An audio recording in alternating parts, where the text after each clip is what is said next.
The Mystery of the Phantom Killer of Texarkana. Welcome to Ontario Cold Cases, Canada's true crime podcast. Hosted by Jeanne Nicoll of Nicoll Investigations. Each week, we examine unsolved mysteries with the precision of a cold case review. No speculation, just facts. Today, the mystery of the Phantom Killer of Texarkana.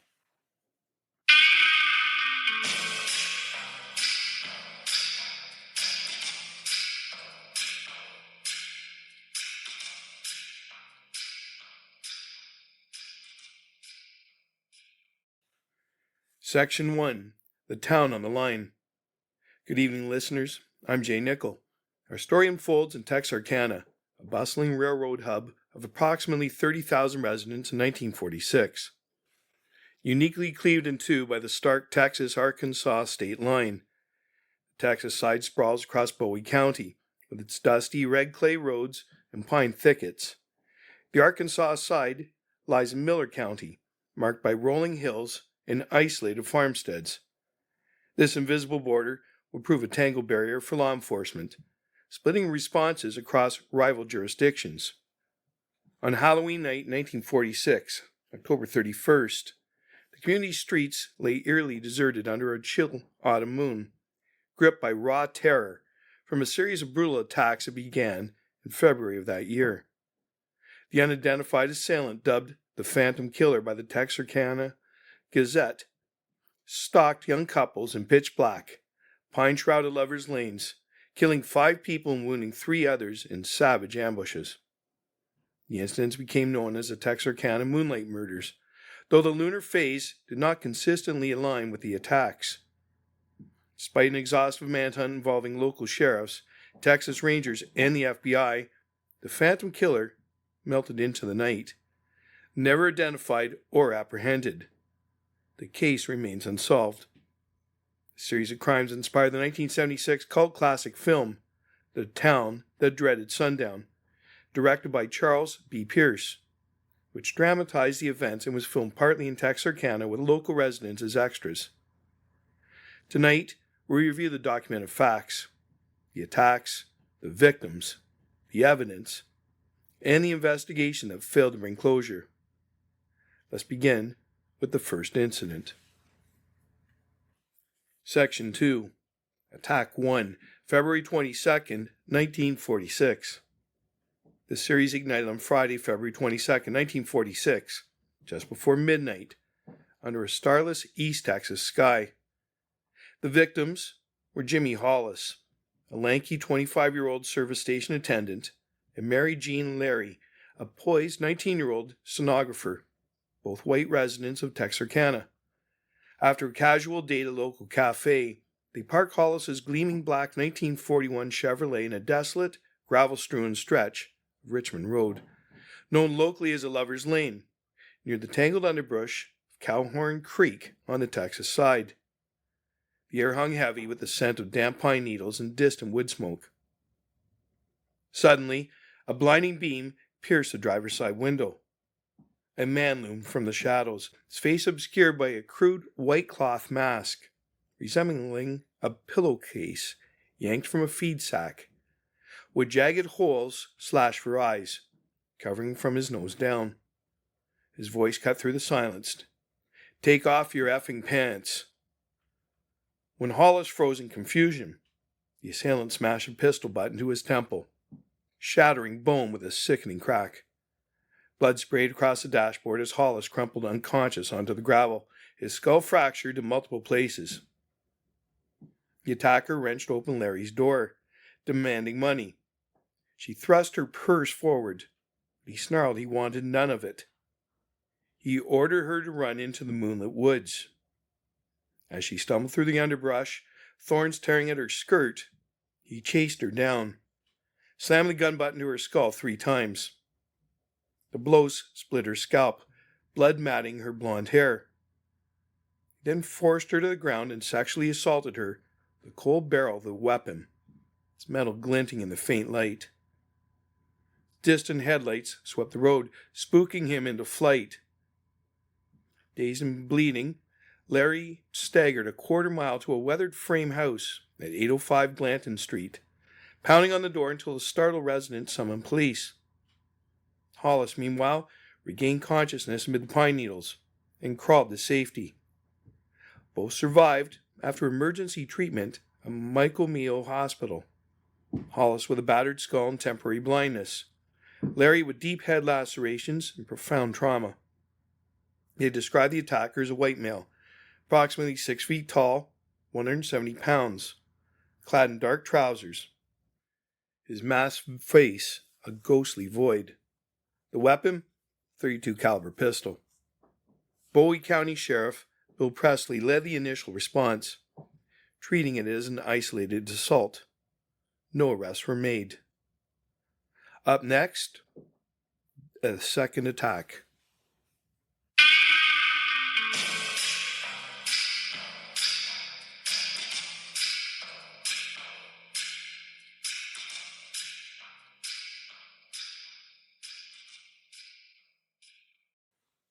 Section 3, Attack Number 2, March 23rd to 24th, 1946.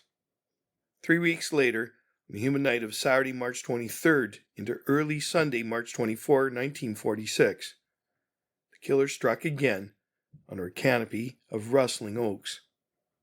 The victims were Richard L. Dick Griffin, a rugged 29-year-old World War II veteran with a fresh crew cut, and Polly Ann Moore, a petite 17-year-old waitress, both white.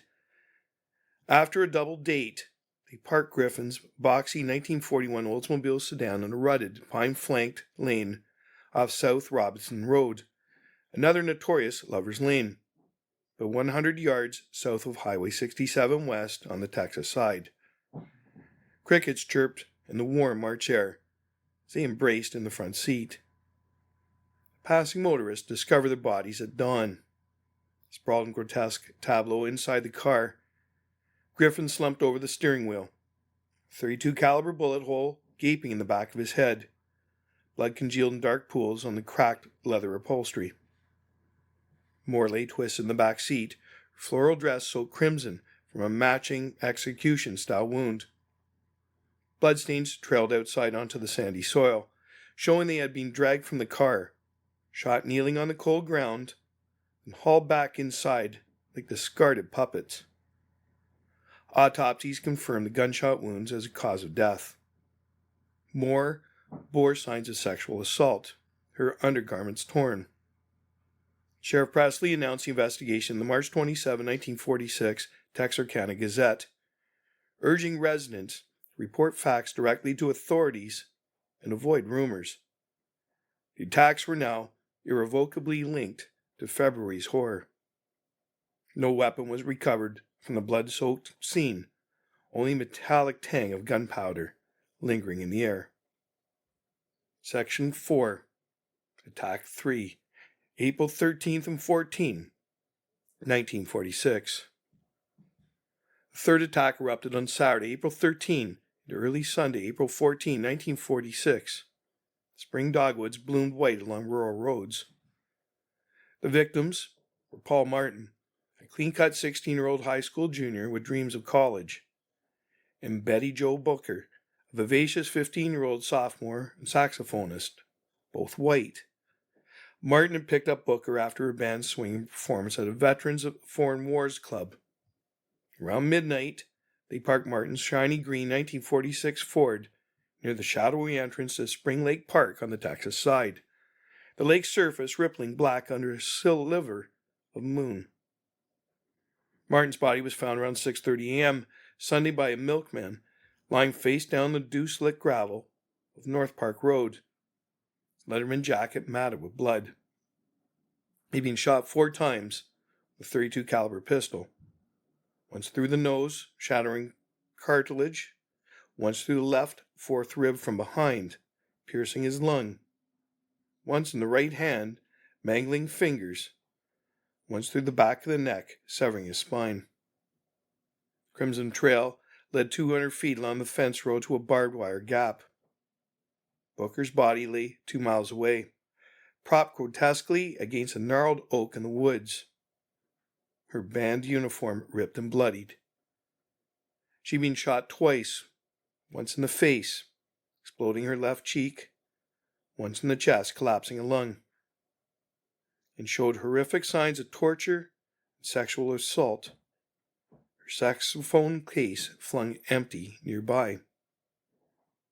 Martin's car sat abandoned 3 miles away, keys dangling in the ignition, engine still warm. Booker's saxophone turned up days later in a muddy roadside ditch, its gold lacquer dulled by grime. The community reeled in panic. Police began patrolling the lovers' lanes with floodlights piercing the night. Section 5. Attack number 4, May 3rd, 1946.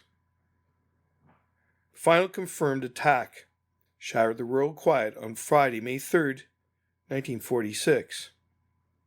This time, the killer deviated, targeting Virgil Starks, a sturdy 37-year-old farmer with calloused hands, and his wife Katie, a resilient 36-year-old homemaker, at their weathered 2-story farmhouse on a vast 500-acre cotton spread 10 miles northeast of Texarkana on the Arkansas side. Azaleas bloomed vibrantly outside the Virgil lounge in a creaky armchair by the living room window. Texarkana Gazette spread across his lap, under the soft glow of a kerosene lamp. At 5:45 p.m., 2 sharp cracks showered the glass like thunder. A .22 caliber semi-automatic rifle bullet tore through Virgil's skull from behind, exploding gray matter across the floral wallpaper. He slumped dead, newspaper fluttering to the blood-spattered floor. Katie rushed to him screaming, then lunged for the wall phone. Another shot blasted through the same jagged window hole, striking her twice in the face, one bullet shattering her jaw, the other lodging in her forehead. Blood streamed down her nightgown as she collapsed. Miraculously, Katie rose on trembling legs, grabbed a rifle, and crawled 200 yards through dew-drenched grass to the neighbor's porch, leaving a smeared trail of crimson. She survived after weeks in Wadley Hospital, her face rebuilt through painful surgeries. Evidence included a dented 2-cell metal flashlight, painted red on both ends, abandoned in the dooryard. Fresh tire tracks gouged the dirt lane. Though the weapon differed, tire patterns matched prior scenes. By November 1948, some investigators disconnected it after arresting a local for unrelated crimes, but consensus links it to the Phantom. Texarkana locked down. Residents bolted doors with chains, armed shotguns by every window, and fled to hotels under cover of dusk. Up next, the investigation and evidence.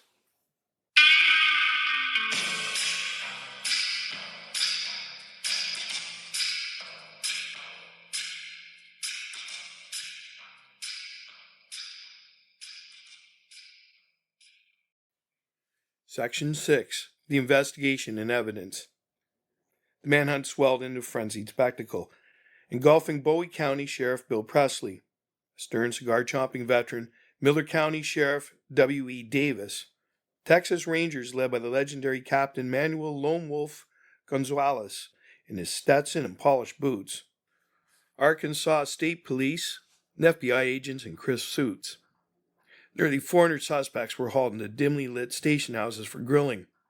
Costs topped $50,000 in 1946 dollars, with bloodhounds baying through moonlit thickets. Key evidence: weapons, a .32 caliber Colt revolver for attacks 2 and 3. Its rifling etching unique grooves on recovered slugs. .22 caliber rifle for attack 4. Ballistics from the Dallas Crime Lab confirmed the .32's deadly signature. Mask, survivors described a ghostly white pillowcase-style hood, string tied with ragged eye slits flapping in the breeze. Footprints, size 9.5 to 10 Florsheim Oxfords, pressed deeply into soft clay at 3 scenes, captured in plaster casts showing distinctive tread wear. The red painted flashlight at Starks is smeared with soil, zigzagging tire tracks from bias-ply tires, no fingerprints on brass casings, no DNA, technology decades away. Bloodhounds traced musky scents to highways and lost them amid truck exhaust. Polygraphs hummed in back rooms, clearing dozens amid sweat-soaked denials. False confessions poured in, including a forged suicide note from a University of Arkansas student, scrawled in trembling ink. Suspects interrogated? The top 3. Number 1, Earl D. Russell, local 23-year-old, arrested October 1946. His alibi? In jail for burglary during attacks, 2 to 4. He was released. Number 2, Vernon Leggett, drifter, arrested November 1946. Owned a .38 revolver. Footprints matched. Released. Alibi for attack 1. Number 3, William Bill Warner, mechanic, arrested September 1946. Khaki clothes, no mask. Released, didn't match height. FBI polygraphs cleared 47. Bloodhounds tracked scents to highways but lost them. By December 1946, leads dried up, and the case went cold. However, there was one primary suspect. Youell Swinney, a wiry 29-year-old car thief with a scarred face and twitchy demeanor, arrested in July 1946 after a dusty stakeout. His wife Peggy, a sharp 18-year-old, blurted details only the killer knew. Mask type, flashlight theft. But after marrying him in a quick courthouse ceremony, she recanted under spousal privilege, her testimony evaporating like morning fog. Swinney was convicted of auto theft as a habitual offender and sentenced to life in the stark gray walls of Huntsville Penitentiary, paroled in 1973. He died obscurely in 1994. No murder charges stuck. The evidence? Too thin as spider silk. Despite lifelong convictions from 2 lead investigators, Max Tackett and Tillman Johnson, no physical evidence tied him directly to the crimes, and the case against him faded without prosecution. Swinney's crimes were opportunistic. He targeted unlocked cars in rural lots, hot-wired them with practiced ease, and drove them for bootleg rides or resale. By 1946, he lived as a tenant on a Murfreesbee, Arkansas farm, owing rent, and was known locally as a smooth-talking drifter, charmed women but intimidated associates. The connection to the Phantom Killer case? Swinney entered the investigation in June 1946, when Arkansas State Trooper Max Tackett noticed a pattern. Each murder coincided with a local car theft, followed by an abandoned vehicle. Farmer reported his deadbeat tenant, Swinney, fleeing with a stolen plate. On June 28, 1946, troopers staked out a parking lot and arrested Peggy Stevens, 18, driving a stolen 1946 Plymouth. She claimed it was her boyfriend's. Hours later, she married Swinney in a courthouse ceremony to invoke spousal privilege. Under interrogation in Miller County Jail, Peggy confessed repeatedly over days, providing details only the killer or an accomplice would know, especially about the April 14 Booker Martin double homicide. Swinney shot Paul Martin 4 times, verified by the autopsy: nose, rib, hand, and neck. Dragged Betty Jo Booker's body 2 miles to the woods, assaulting and torturing her. Matched crime scene. Discarded her saxophone in a ditch. Recovered there days later. Details on the white pillowcase mask and khaki clothes. Peggy led police to sites where Swinney allegedly burned bloody clothes in Dallas and hid items, verifying some locations. Swinney was arrested July 11, 1946, reportedly said, "You want or got me for more than stealing cars. And later, will they give me the chair?" Circumstantial ties. Possession of a faded work shirt, possibly from victim Virgil Starks. Laundry mark, STARK or STARR. Origin unclear. Footprints at scenes. Signs 9.5 to 10. Loosely matched his shoes. No alibi for most attacks. Claimed San Antonio for Booker Martin, but that was unproven. However, flaws emerged. Peggy recanted multiple times, claiming fear of Swinney or coercion by police. She wrote her parents that she lied to avoid sending an innocent man to the chair. Story shifted. Example, false Dallas burn site. Swinney's fingerprints didn't match scenes. No murder weapon was found. After her marriage, she invoked privilege and refused testimony. Prosecutors dropped murder charges by late 1946, focusing on theft. The attack stopped post-arrest, but a similar 1946 Florida killing, while he was jailed, raised doubts. The FBI released 200-plus pages of yellow files in 2020, including grainy crime scene photos of bloody interiors, but yielded no breakthroughs. Up next, the fallout and unsolved status.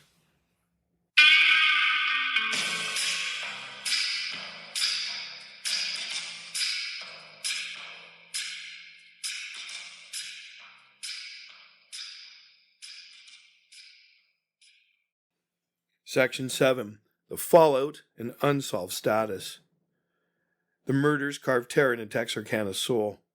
Gun sales rocketed, shelves stripped bare.